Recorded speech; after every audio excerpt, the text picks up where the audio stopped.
Thinking about becoming a landlord? Maybe you have a spare room, want a steady income for a duplex, or aren't ready to sell your old house. Real estate can be a good investment, but it's important to learn about renting before you dive in.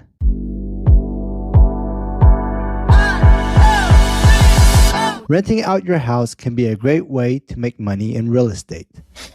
But before you get started, there are a few things you should know. This guide will walk you through the steps to renting out your property successfully. Renting out your house takes some prep work. You'll need to figure out the money side of things and the legal stuff, plus find a good tenant. Follow these steps to make renting your house a success. Step 1. Assess your situation. Let's start by figuring out your situation. First, do you already own a place to rent out, or are you looking to buy one? Buying takes more time and money up front. Next, what kind of place will you rent? A single room, a whole house, or something in between?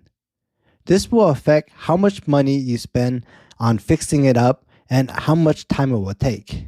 Lastly, will you rent it out for a short time or a long time? There are pros and cons to both options. Step 2. Set your budget. If you're thinking about buying a place to rent out, you'll need to figure out how much you can afford and get a loan if you don't have enough saved up. There are two main choices for mortgages on rental properties. The first one is a conventional loan. Conventional loans work well for residential rental properties. However, they're not typically secured by a government entity. This kind of loan also usually requires higher down payments, credit score requirements, and mortgage rates if you're using it to acquire a second home for rental purposes. Number 2, second mortgages. With this kind of loan, you borrow against your first home to acquire the necessary funds to finance your second home, which you will rent out. Just remember, being a landlord involves budgeting for various costs even if you already own a property. This includes saving for major renovation, like a new roof, routine maintenance and repairs, homeowners association fees if your property has them, and advertising to find tenants when you first rent it out, and for any vacancies that come up. Step 3. Acquire rental property insurance. Get insurance to cover yourself and your rental in case of accidents or damage. This is a good idea even if you're only renting out one room. An insurance agent can help you choose the right coverage for your situation so you can have peace of mind. Landlord insurance, costing roughly 25% more than homeowners insurance, protects your rental property, house, shed, etc. from damage caused by disasters, covers you if a tenant gets hurt on the property, and even replaces lost rental income if the house becomes unrentable. It, however, doesn't cover your own belongings on the premises. Step 4. Decide the rent amount. To set a good rent amount, see what other places in your area are renting for. Look for ones that are similar to yours in size and features to get a fair idea. There's also a common idea that rent should be 1% to 2% of your property's value. This can be a starting point, but don't follow it too strictly if other rentals nearby cost more or less. Step 5. Research housing laws. Many different laws apply to renting a place to live, from your city and state all the way up to the national government.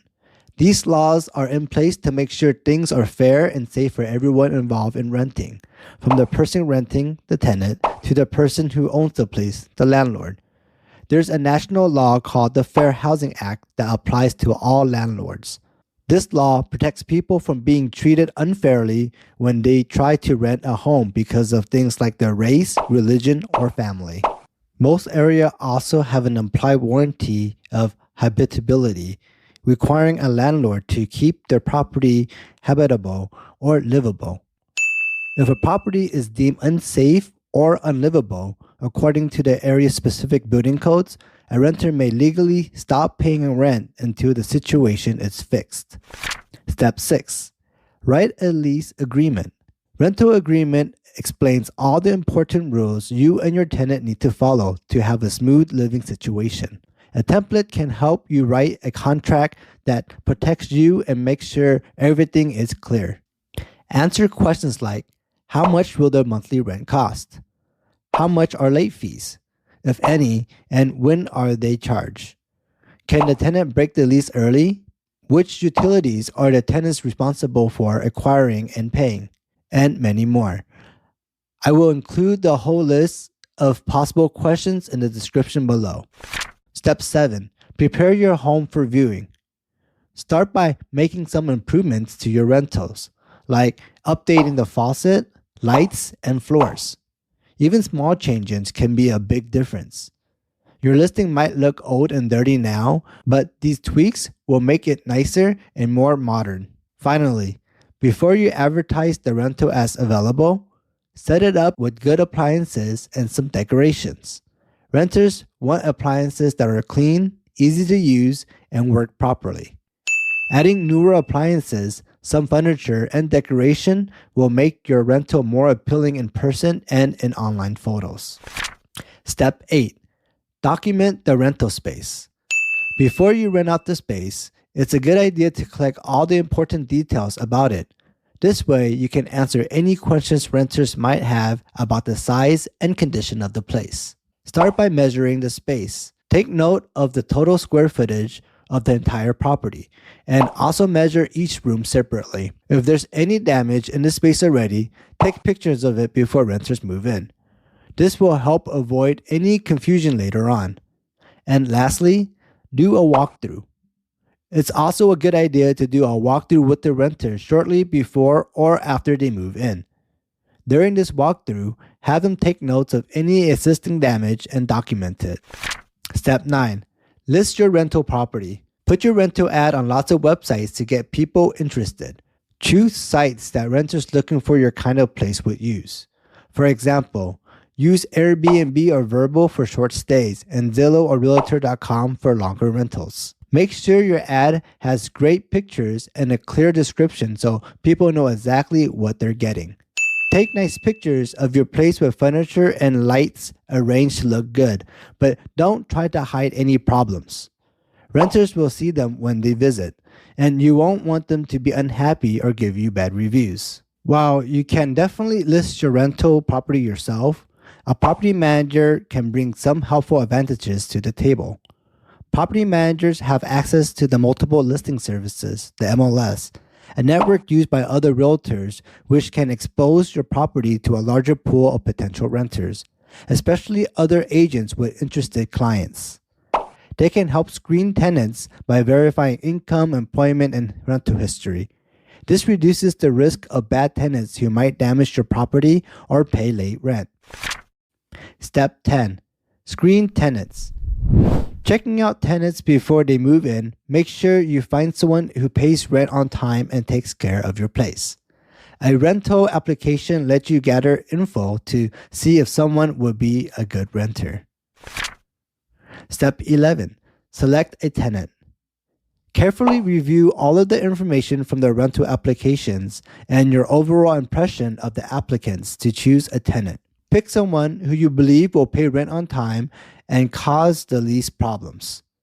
Once you're choosing a tenant, send them the lease agreement you prepared earlier.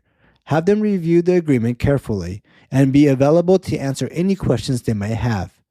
After both you and the tenant sign the agreement, it becomes legally binding. Let your new tenant know about possible move-in dates and stay in touch with them until move-in day. Good communication during this process can start the tenant-landlord relationship on a positive note. And last but not least, step 12. Perform regular inspections and maintenance. Keeping your property safe and livable is an important part of being a landlord. Inspections are usually done seasonally, quarterly, or yearly. The timing and frequency of inspection should be mentioned in the lease agreement and comply with local laws. You can either handle all repairs and maintenance yourself or hire a property management company to take care of them for you. Here's the bottom line. Renting out a house requires careful planning, knowledge of legal responsibilities, and taking steps to protect your investment. Landlords can make the most of their opportunities and avoid potential problems by reviewing their financial situation, learning landlord-tenant laws, getting rental property insurance, and studying the local market. It's also important to prepare the property well. Use effective marketing strategies, screen tenant thoroughly, and take advantage of tax deduction to lower taxable income. By following these steps, you can handle the rental process smoothly and get the most out of renting a house. In the end, the decision of whether to use a property manager for your rental property is up to you. But if you're looking to save time, have a wider reach for potential tenants, and ensure a smooth rental process, a property manager can be a valuable asset. If you have any questions or want help finding a qualified property manager who specializes in rentals, feel free to reach out. So, if you found this episode helpful and want to continue learning and staying updated on all things real estate, we invite you to follow us on your favorite podcast platform. By subscribing to our show, you'll never miss an episode packed with valuable insight, expert interviews, and practical tips to guide you through your real estate journey. Also, I love hearing from our listeners. If you have any questions, comments, topic suggestions, or real estate stories to share, please reach out to us. You can follow me on all my social media pages. Just search for Long's Real Estate, local realtor in Las Vegas and Henderson, Nevada. I will save all the links in the description of this video. Until then, remember, in Las Vegas and Henderson, the odds are always in your favor when you have the right real estate agent by your side.